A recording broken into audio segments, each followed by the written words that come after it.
Hello there. We are Geeks Assembled. We're still Oh, in the. are we? We are.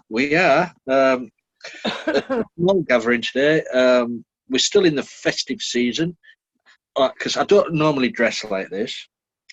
Um, Look at those paper rings, yeah, strings right there.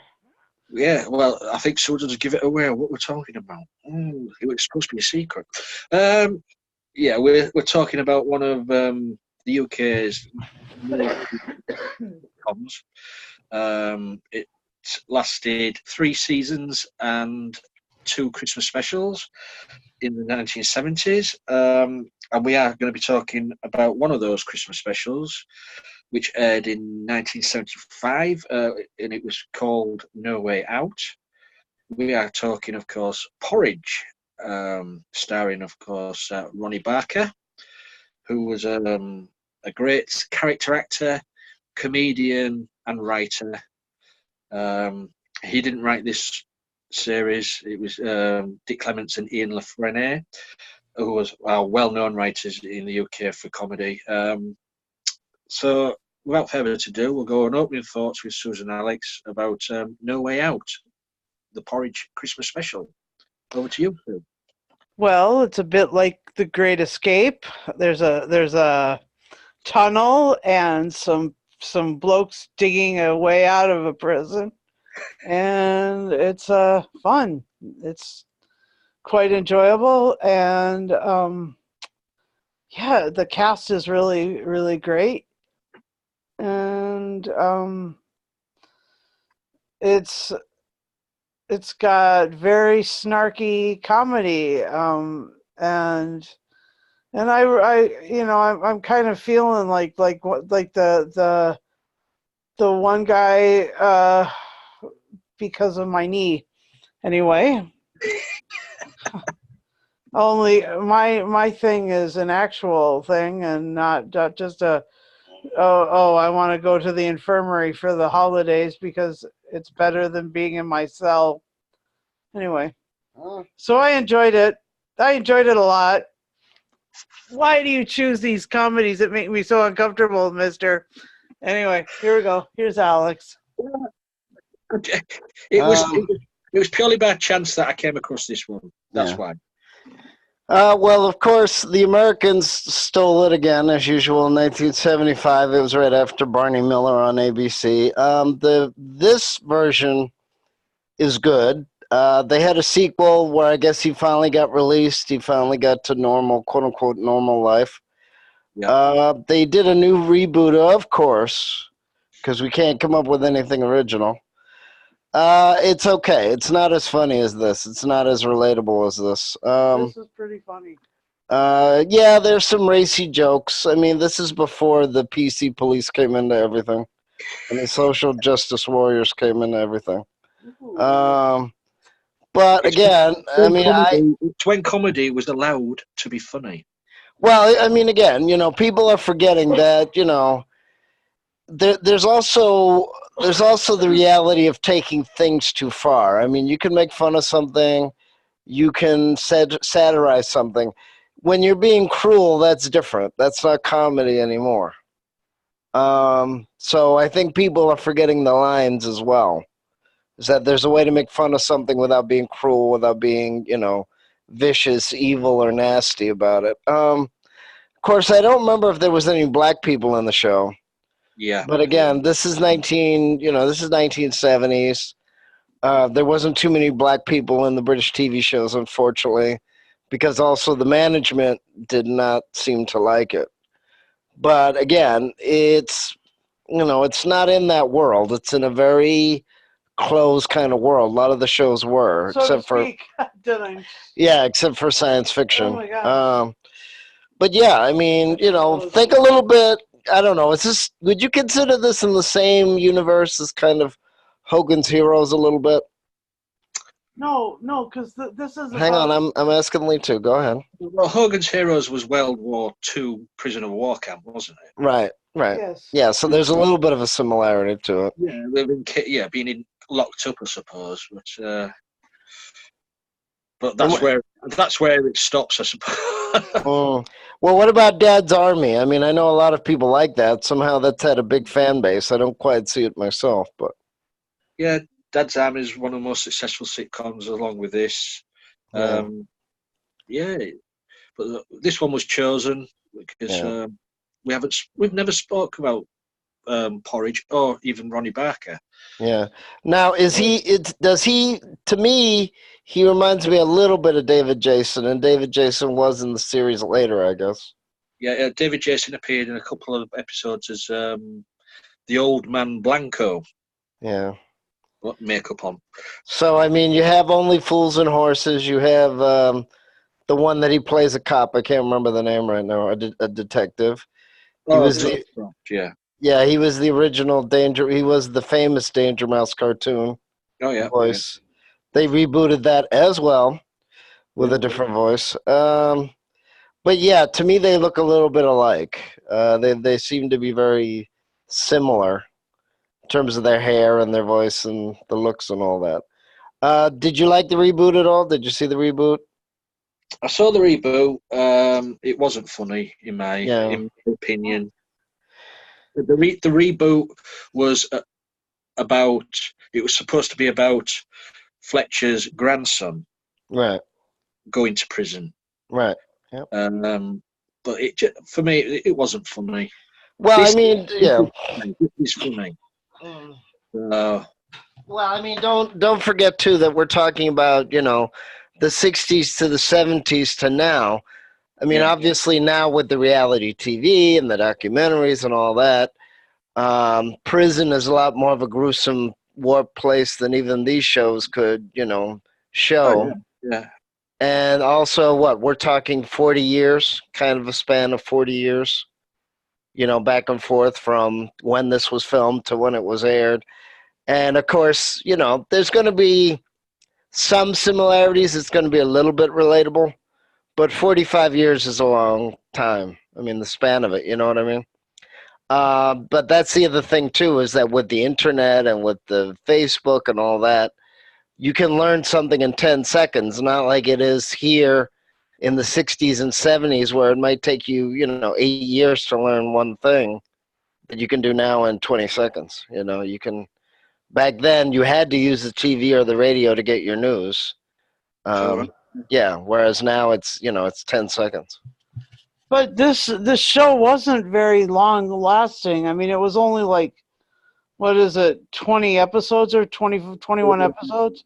It was three series, 6 episodes in each series, 2 Christmas specials, and there was a pilot as well. So 21 episodes, right? Yeah, that was it. That was Yeah. and then there was the sequel called Going Straight, which was another 6 episodes. Yeah. So, but people prefer to watch comedy like this than modern day comedies because it was well written, well acted, and you do find yourself sitting there giggling away to yourself. You've got some brilliant actors in this. Say Ronnie Barker was just an awesome actor, character actor, and his writing was awesome. Then you had as Godber, young Richard Beckinsale Yeah. as his cellmate. Dad, too young he did, but we all know his famous daughter Kate Beckinsale, Yeah. gone on to better things. So we've got Porter Mackay as Mr. Mackay, which is Fletcher's nemesis, of course, in all the. And I mean, that is just brilliant the way they're back and forth against each other, which is just brilliant. Yes. And then there's like Brian Wilde and Peter Vaughan and Graham. What's his last name? Graham Crowden. Crowden. Doctor, yeah. Which Graham Crowden, if you're a Doctor Who fan, will always be remembered as Soldeed from Horns of Nymon. How many Nemons have you seen today? Hi, Soldeed. But yeah, overacting, but All my desires for world domination I mean, God, I love that. you've also got in here Christopher Biggins as lukewarm. Now, Christopher Biggins is just still going strong. He's a well-known name in this country. He's been in everything. He even done Big Finish, of course. Oh yeah, But that's where I've heard his name. oh yeah, I think he was in the I can't remember which one it was. The One Doctor with Colin Baker, I think it was. But and also you've mentioned Peter Vaughan as Harry Grout. It's been said, when he was alive, Peter Vaughan was only known for playing Harry Grout by other people, and he only appeared in about, I don't know, 3 episodes in total of the whole series. But he's such a character. But yeah, it's well, he wasn't only remembered for that because he was in Brazil. He was in Brazil. He's been in Game of Thrones. And he was in Time Bandits. I mean, he played, Winston. I mean, yes. Okay, go on. Your turn. Okay. Yeah. Oh, thank you. Yeah, but it's brilliant. So sitting down to watch this again, I hadn't seen this in years, and it was good to sit down and all the jokes. If I find anything resembling the shape of a bicycle pump down your trousers, I was laughing then. Yeah, so let's go to favourite things, favourite moments or whatever. Over to you, Phil. I'm just giggling about the bicycle pump now. I liked the bicycle pump, and I liked I liked the whole standing there in front of the fire. No, what's it called? The furnace grate, and they were trying to determine whether or not. But the whole thing was all about this choir and these gentlemen wanting to sing in the choir to protect the noise of someone digging a tunnel out. That was amazing. And so I love, so there was plenty of music in it. Oh, yeah. Lots of glorious little Christmas carols and stuff. But they only know 4 carols, and they've been at it for 2 hours. Very funny. So yeah, that was delightful, and it was interesting, the back and forth between the warden, what do you call it, in the prison governor and what's his face, and Ronnie. Anyway, so yeah, that was great too. Okay, here's Alex. Before Alex starts, you recognise Fulton Mackay, do you? Seeing as you're a Doctor Who fan, Susan, Fulton Mackay. Yes. From the Silurians. The Silurians, yes. Yes. Over to Alex. Sorry, just had to get. Yeah. So the Americans did a version of this in '75.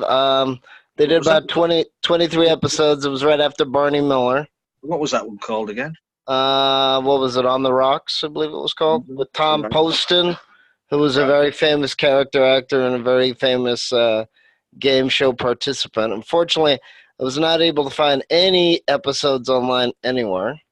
All right. So there is a branch of that where either Amazon is taking it over, BritBox is taking it over, or you have to pay $200 if you want it on DVD, and I don't have that kind of money. Plus, like I said, there was a lot of shows from the 70s to 85 where they were trying to do a version of it, i.e. Faulty Towers, that no matter how many good actors you get in that show, you cannot do a good version of Faulty Towers because it's in the writing. It's in the writing and it's in the style. And even the new version of Porridge wasn't that funny. It was more up to date, which I guess was good, but you want it up to date and funny. You don't want it up to date for the modern time, but it's not funny. And that's the other thing too. I mean, be able to do that. They just do not be able to do it. Well, it takes a certain type of writing, and like we've mentioned before hundreds of times, Love Thy Neighbor and other shows while they're not politically correct, there was actually a point to that, and it wasn't just to offend you. And even Mel Brooks has said, and even Scorsese has said, you're supposed to be offended by the characters. That's the point. They're ignorant. So if you make it all modern and you don't get offended for anything, then you kind of don't learn anything either. And I think that you kill the comedy as well. Well, no, because there was a point that they were saying. I mean, it's like Star Wars. If Darth Vader starts handing out presents, that might be very nice, but you ruin the character that way, you know? So you gotta, plus it's fictional as well. I mean, we shouldn't have to start, I'm getting worried that we're gonna have to start putting a warning on everything. This is a movie, this is a product, there comes a point where you have to be responsible for your own actions, Cigarettes don't have vitamins in them, so you gotta realize that, unless you're 12 and you're doing all this stuff, you're supposed to realize, number one, it's fictional. Number two, you don't have to do what they do. And number 3 and 4, you're supposed to be an adult. So if you can't realize that just because you see a movie with violence in it, or you see a movie with, like Scarface or Goodfellas, that does not give you license to do what they're doing in the movie. That's the whole point why it's a movie. So, yeah, I actually like a lot of 70s shows. I don't like the new shows because it's too modern. It doesn't want to offend. There's too many computers in it. I want to see a really good show. I want to see writing. Well written, well acted. Right. I totally agree with you there, Alex. Yeah, defined, and that's the other problem too. Characters aren't defined anymore either. It's like they're all ciphers. It's like, oh, we just have it so the movie can move along. It's not that you'll remember them. You won't, because it's not good writing. And then it's a reboot of everything. Why do I need a reboot of everything if the original is fine the way it is? I don't need 5 versions of All in the Family. 2 is just fine. I do like what they're doing on ABC. They're trying to do, they're bringing back the episodes with new actors. But at the same point, one could argue just buy the TV show with the original actors. So it's sort of, I don't know if they're scared. I don't know if they know that the name, I don't need 5 more reboots of Die Hard. It's like they don't quite understand that, especially if it's fictional. You don't need to have a disclaimer with every single thing. You don't need to redo it. The 60s are different from 2019 for a reason. If you want to be inclusive and you don't want everything 500 times more money than that's another thing that they did bring this up. I think I don't know, did they bring this up in this TV show? I know I saw other TV shows where they brought it up.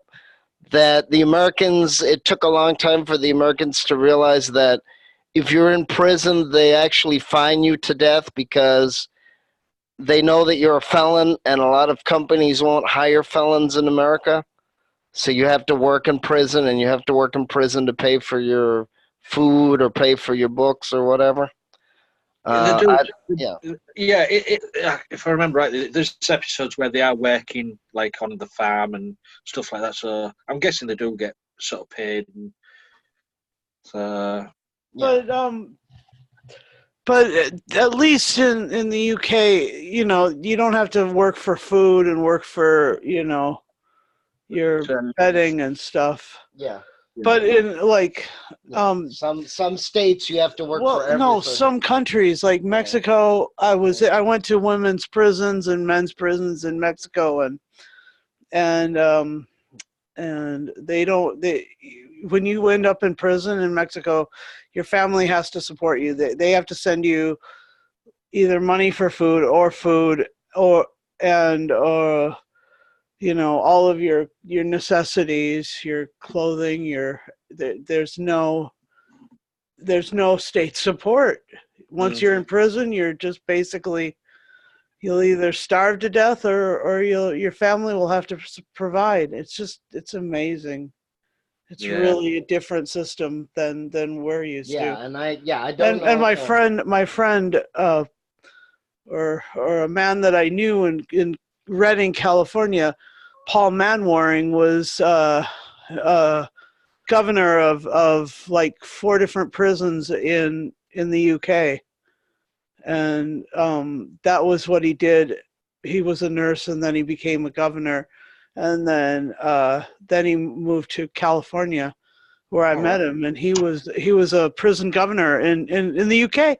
And anyway, it wasn't as funny as all of this, though. That's for sure. His stories were a little more on the, serious and salvation side of the thing. Oh dear. Yeah. And, Yeah, well, to say this is a light-hearted look. Very lighthearted, yes. Very light-hearted. I mean, the one where he tells them all to get back to the cells, and then his wallet's gone, his pen's gone, I've been mugged, and then his watch is gone, and then his bicycle's gone. Yes. Well, no, I mean, this is another thing that people don't understand about British humor. It is class-based. It is based on what you do for a job. It is, but at the same point, while he's ordering them around, like you just mentioned, they got their stuff, nicked. Yeah, they got the pickpockets, kind of, Well, you just mentioned the class thing. Ronnie Barker there, he was involved with one of the famous sketches with Ronnie Corbett and John Cleese, if you remember the class scene. Wow. I look down on him. I look up at him. Yes.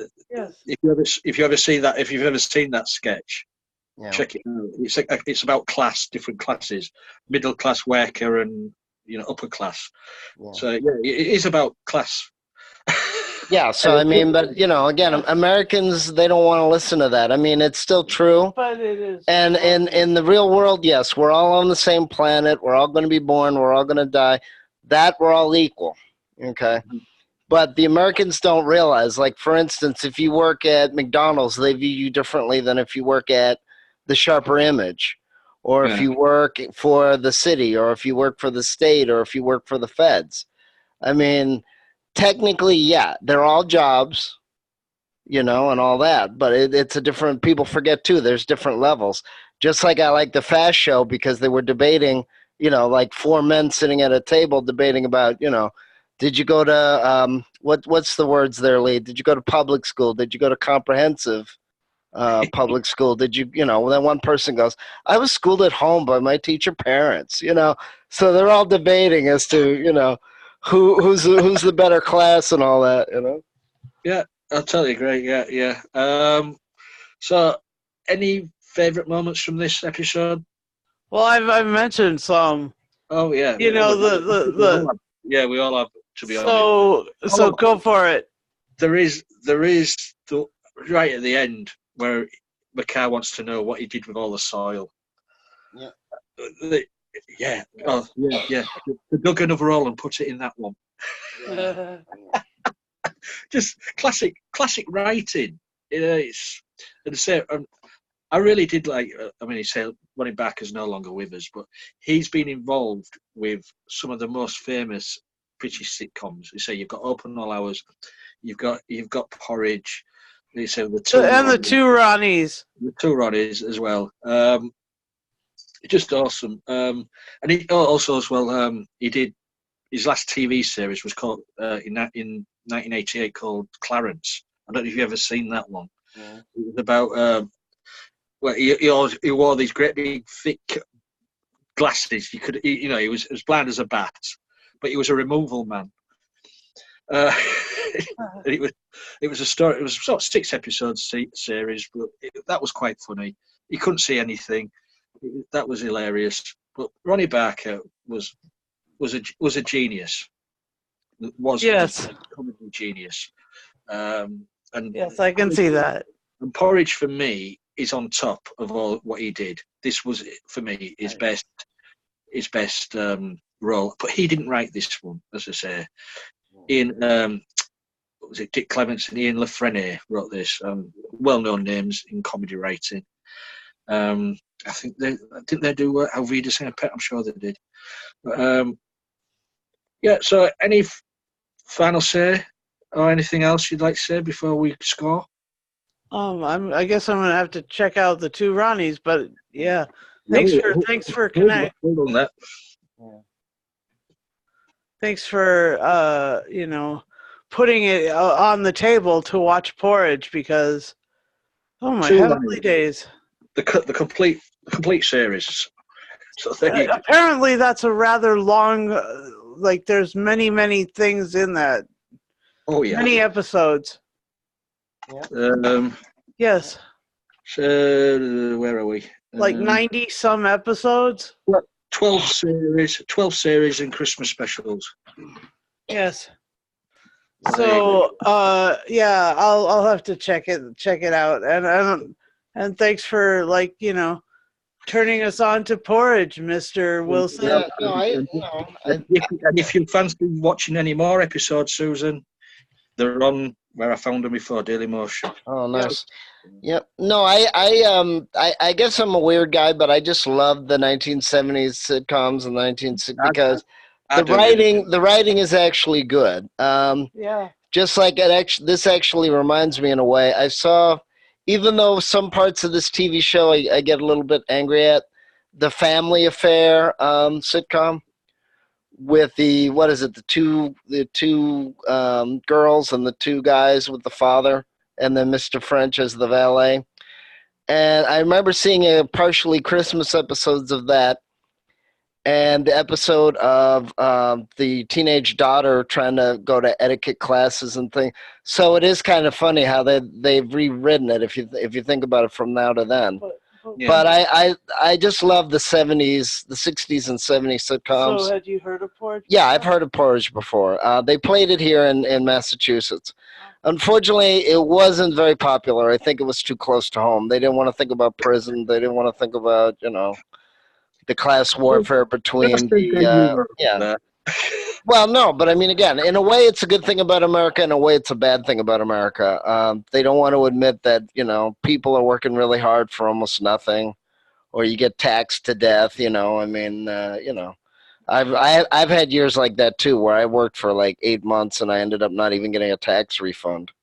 So, so yeah. But I mean, it is a funny show. There was a lot of great writers. It's too bad they just can't. They don't have to have it in the old days. I just wish they'd learn what the 70s, even the American sitcoms, even though a lot of them were based on British stuff too. If they could just take notes from that and learn, like about the food prices and the gas prices and the class warfare and not being equal and just with people. That's all you have to learn from the 70s and then try to update that to, the 2000s or 2019. Yeah, I was reading in this book by a vampire writer actually, and she was like noticing, how pretty much like the whole thrust of comedy and everything of writing was aiming towards everything being fair. But sometimes things just aren't fair. No, life isn't fair. Life isn't fair, but that's what they're aiming for, and that's just that's why it's different. Yeah, I heard you roll your eyes at that, but I mean I know. No, but again, comedy is the reverse of tragedy. But the thing is, if you write it well, you can learn from that.